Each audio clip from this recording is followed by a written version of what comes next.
Hi, I'm Tracey Lien, and I'm the author of All That's Left Unsaid.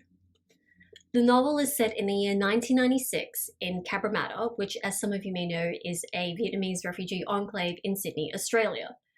The story begins when a 17-year-old boy is beaten to death at a Cabramatta restaurant. When his older sister Ky returns home for the funeral, she learns that the police are completely stumped by her brother's case. About a dozen witnesses were present the night he died, and they all claim to have seen nothing.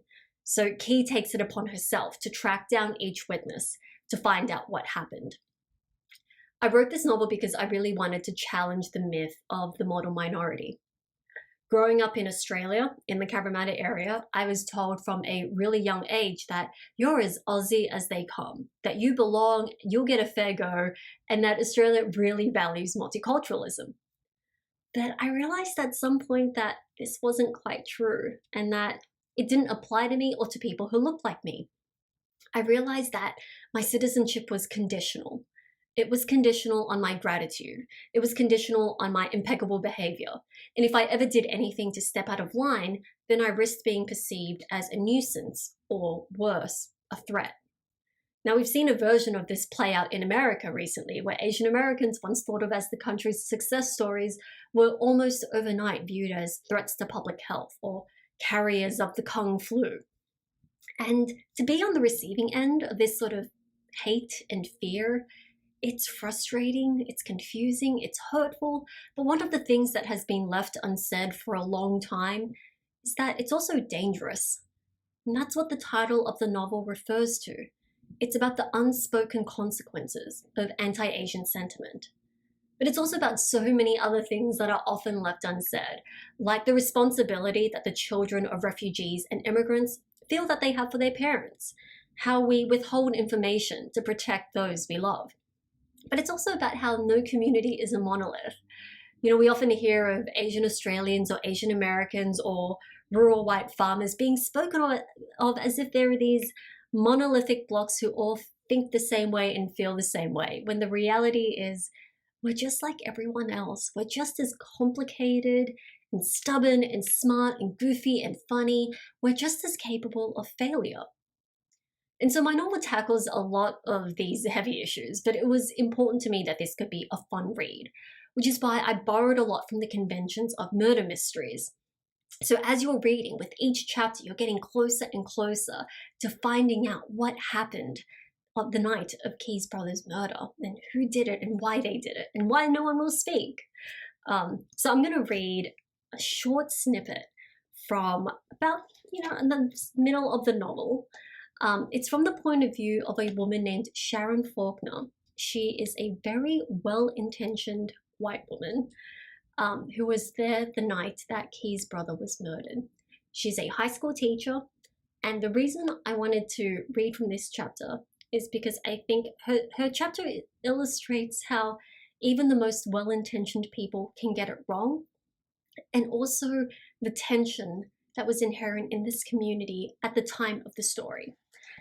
So this is a short snippet from chapter 5.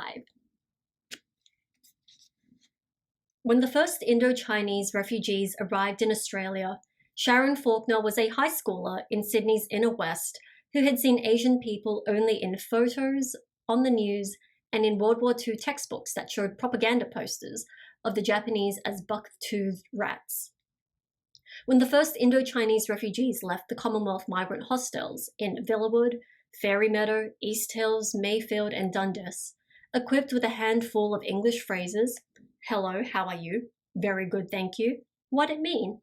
A distaste for porridge, and the newly acquired knowledge that they couldn't digest cow's milk, Sharon Faulkner was on her way to Newcastle, farther north, to study education with a cohort that was completely middle-class Anglo-Saxon Protestant. And when the first Indo-Chinese refugees settled in Cabramatta, opened the first pho restaurants, established the first Vietnamese grocery stores that sold packets of dehydrated rice noodles, bottles of pungent fish sauce, and tubs of nose-prickling spices, Sharon Faulkner accepted a job straight out of university at a high school in Hay, some 725 kilometers from Sydney, town population 1,300. Hay was a comfortable place for Sharon Faulkner to teach.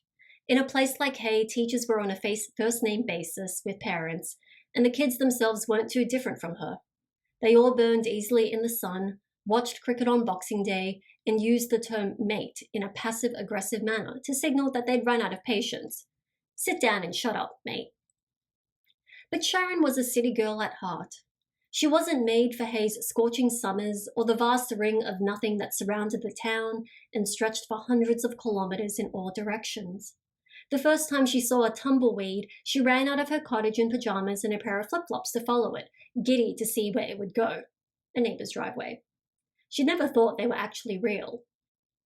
By the second, third, fourth, and fifth time they rolled by her house, by her classroom window, or alongside her 1981 Toyota Corolla hatchback as she drove down Hay's quiet roads, they reminded her only of how far she was from the tree-lined suburbs she so dearly missed, with the milk bars run by Greeks and Italians, the diversity of colorful neighborhoods where heads of rich brown hair dotted a sea of blondes, with olive-skinned blokes who said yous when they really meant to say you. Sharon spent 3 years in Hay. She took the first transfer available to a metropolitan school in a suburb with a name that she thought sounded Italian. When the first Indo-Chinese refugees, motherless and fatherless, found one another in southwest Sydney, banded together, created their chosen family, them against the world. When they enrolled in high school without understanding a word the teachers said. When the parents who came with babies and toddlers raised them as best as they could, put them in second-hand school uniforms, ordered them to work hard, to be good, to claw back the success and stability that had been torn from them. When a 16-year-old black-haired boy smoked a white powder off a piece of aluminum foil, then passed it to his friend, who passed it to his friend, who passed it to his friend. When the police and politicians decided that a certain ethnic enclave didn't have the DNA to be Australian, and the Prime Minister of the country said Vietnamese sob stories didn't ring his withers, and the friction of fear and hate coalesced in an Italian-sounding suburb of 4 square kilometers, Sharon Faulkner, freshly transferred from Hay, hair bleached golden by the sun, arrived in Cabramatta. So that's all that's left unsaid, which comes out in September of 2022.